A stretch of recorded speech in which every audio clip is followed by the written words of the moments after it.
Okay, when I did the struts last week, I knew I had to get my rotors turned and have them put on there. And the symptom of warped rotors on the front of your car is when you hit the brakes, you get a shimmy in the steering wheel. It's very annoying.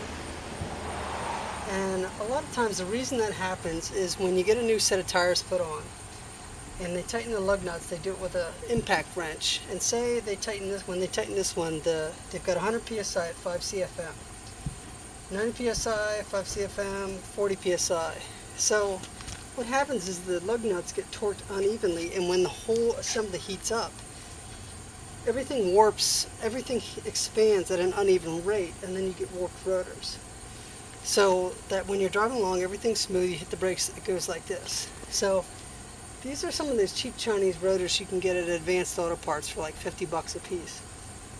Now, going in, I knew they weren't the best, but they're even worse than I thought. I haven't even went through a single set of brake pads, and already they're warped, and they've got a real bad lip here. Which on the original OEM rotors, I put several sets of pads on there, and it took them a long time to warp, and they never got a lip on there. So I kept these when I replaced the rotors, and I just went and got them turned, and it cost me 20 bucks a piece to have these turned, so it was well worth it. So I've done, last week was the first time I did a strut, I've done lots of brake jobs. So I'll show you how to do that here in a few minutes. Okay, there are many ways to skin a cat. Have you heard that before? You know, I've heard that several times in my life. Let me explain what I'm going to do here. Before I change the rotors out, well, let's see. To change the rotors, I need to get these calipers off, which is the same process you would use if you want to change the brakes. So there are many ways to compress these calipers back. There are special tools and stuff. A lot of people take them off and then use a hose clamp and do it. Turn them back in, turn these pistons back in very slowly with a hose clamp, or excuse me, with a C-clamp, sorry. Now, there's a way I always do it nowadays, and you might think it's laziness, but what I do is I take, this is the nipple here that you use to bleed the air out of the brake lines. So what I do is I take a cup here and I fill it with a little bit of brake fluid, which wastes a little brake fluid. And then I put this hose on here like this, and I keep this in there, and then I'm going to open up that vent, that bleed line, and I'm going to put the screwdriver in and I'm going to squish that piston back. The reason I do it like that nowadays is because I don't want to, one, if you do this too fast, you could blow the seals in here and you'll get a squishy brake pedal. Now the reason I put a little bit of brake fluid in there is because I don't want it sucking back up air when I let go of that piston, and if it comes back, I don't want it sucking air into my lines. So that's how I'm going to do that, so I'll show you that in a minute. Okay, there's the hose on there. That's an old piece of vacuum line. So I need to get my screwdriver handy, and hopefully because I'm doing this video and I'm a little distracted, I won't get air in the line. So I've put a little bit of brake fluid in there, and you obviously don't want to reuse that brake fluid. Brake fluid picks up water very easily, and you don't want water in your brake line. So I'm going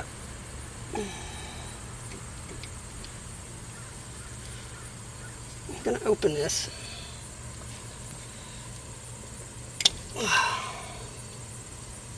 made that pretty tight last time. I think I'm going to put a little more brake fluid in there, because I've got to work really hard to keep that on there. Now what I do after I put the brake fluid in there, or after I'm done with it, I soak it up with paper towels, and then I throw it away, and I don't just dump it down the drain or something. Now, with this technique that I'm about to use, you're going to have to make sure you put more brake fluid in the reservoir up there. But I don't know. I kind of think maybe it flushes the brake lines a little when you do it this way. At least that's how I justify it. So that is open. So I'm going to put a screwdriver in there, and I'm going to try to wedge it in there, and I'm going to try to push that piston back. Whoops, almost blew that boot on there. Alright, I'll be back with you guys in a few minutes. I'm a little distracted with this video, so I want to make sure I do this right. Okay, let me just show you what I did here to make sure I got the screwdriver in here. I put the tip right up in between the outer edge of the brake pad, which is the metal edge, and the piston that's in the brake caliper. I took a rubber mallet and I pounded it in there just till it's in there. Now, I'm going to loosen this up, put this cup up here, loosen this up, and force this back. And when it gets to a certain spot, I'm going to trade that for a bigger screwdriver. I won't damage anything because I'm in between the metal part of the brake pad and the piston. So let's see if this works here. And like I said, I have used this technique quite a few times, so I've never had a problem before with it. Out of the 50 brake jobs I've done. Okay, it's going back. Squeezing the fluid out of there. See, I'm making room there. Alright, you see how it is. I'll show you when it's done.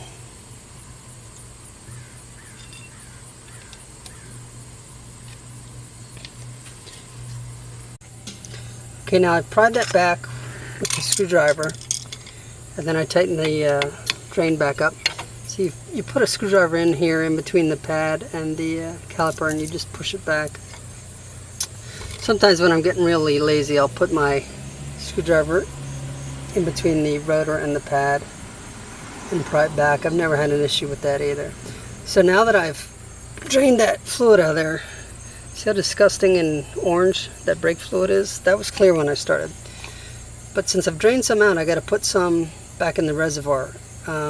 It's not going to push through there yet and run empty, because next time I push the brake pedal is when it's going to push fluid back in here. But anyway, I'm going to go up top there and I'm going to put some more brake fluid in the reservoir, and I'll show you that. Okay, let me show you guys this. Okay, here is the brake master cylinder. Let's see if you can get in there and see that. Okay, here's the brake lines. Here's the front and rear. This is an assist device, a vacuum assist that helps you so that when you push the brake pedal, it's not really hard. It's a vacuum assist on the brake. Here's the reservoir for the brake master cylinder. It's marked max. Now I just dumped some brake fluid into that cup. I drained it out of the caliper. So next time I hit the brakes, it's going to want to pick up more fluid to replace that. I'm going to take this off, and I'm going to put some more fluid in there. And I may have to go up to the store at some point and get more fluid. Now, after I put the car back together and pump these brakes a couple times to get the pistons back onto the rotors, then I'll recheck that fluid and make sure it's full. So the next step in this process, I'm going to take these caps off here. There's these little plastic caps that go around this rubber boot, and they're designed, I guess, to keep rust out of there. And I'm going to pull my line off there because I don't need that anymore on this side. I don't know if you can see that. Okay, so I'm going to pull that plastic cap off too. Now, these caliper bolts happen to be, on my Mazda, happen to be a 7mm, which is kind of an odd hex size. Most hex sets come with a 6 and an 8, so I had to get that 7 at the auto parts store. So I'm going to take my ratchet and I'm going to put it on here, and I'm going to loosen these bolts. Both of them, I'm going to pull them all the way out. They're designed so that the calipers can slide on them. See, here's the other end. So after I get that off, I'll show you what it looks like. Okay, and here I am taking these bolts out. These are shoulder bolts, so what they look like is they have a smooth side on the shaft, and then they're threaded at the bottom. And they're designed, like I said, so this whole caliper mechanism can slide anywhere it wants to.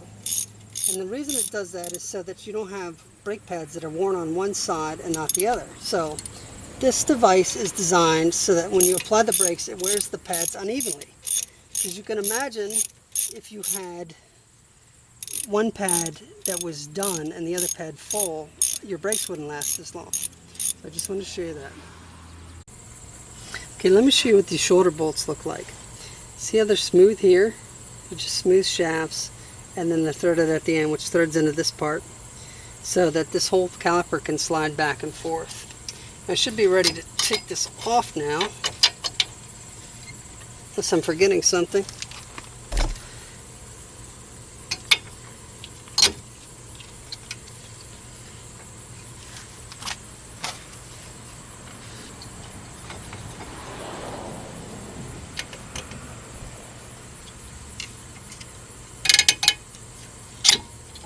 There we go.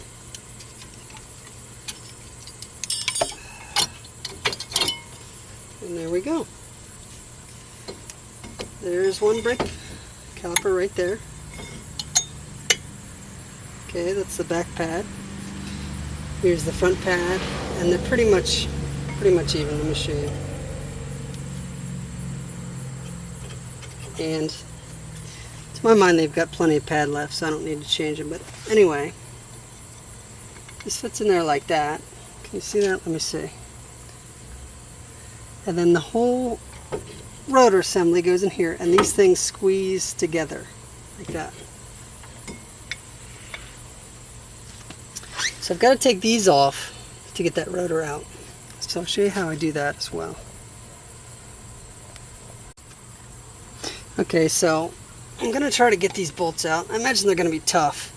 So I might not be, oh no, they're not tough at all. I was going to say I might not be able to get them with this device.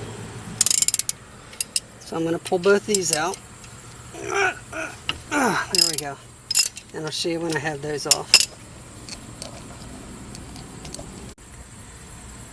Okay, so I've got this bracket off. This was a little tight. So what I had to do is take this rubber mallet and pound on it a little bit.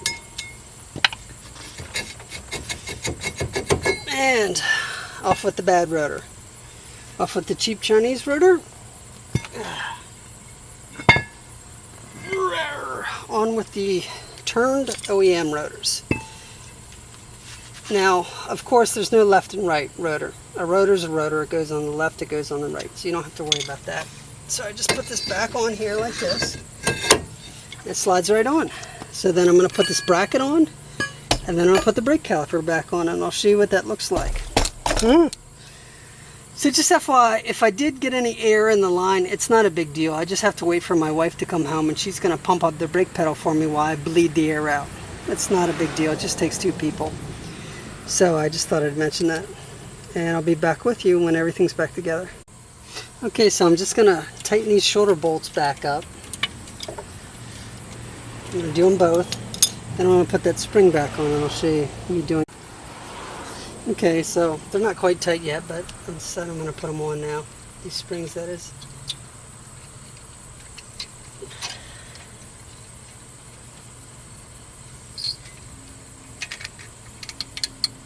Anyway, they go like that.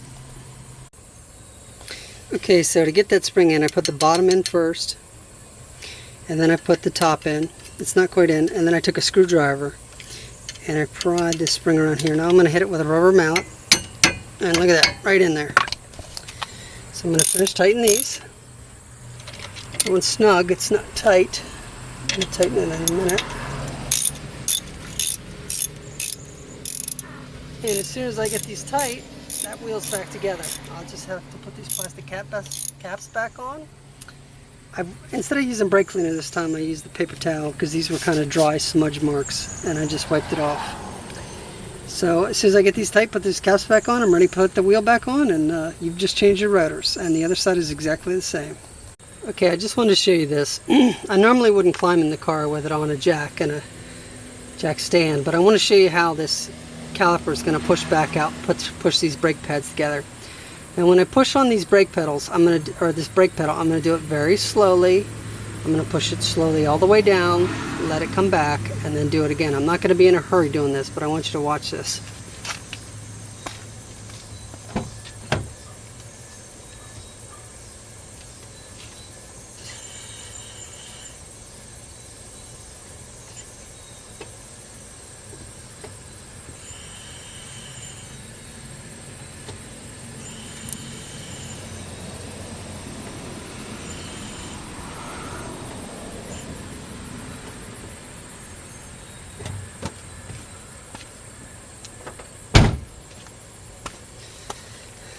Okay, did you see that?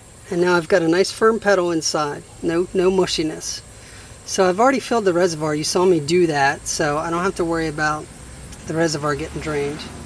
Let's go up and look and see if it pulled down that rubber diaphragm in the top. And that's how you tell if you're low on brake fluid. So let's see. No, it's still full. See how that diaphragm's still flat? That's designed to keep air out too. It pulls that diaphragm down when you do it. But anyway, so that's complete. It's all together, ready to go. So now all I'm going to do is put the tire back on and pull that jack stand out, pull the jack out, and that's a done side, and that's how you do it. It's that easy. It's also that easy. It's the same process you use when you do the brake pads. So there you go.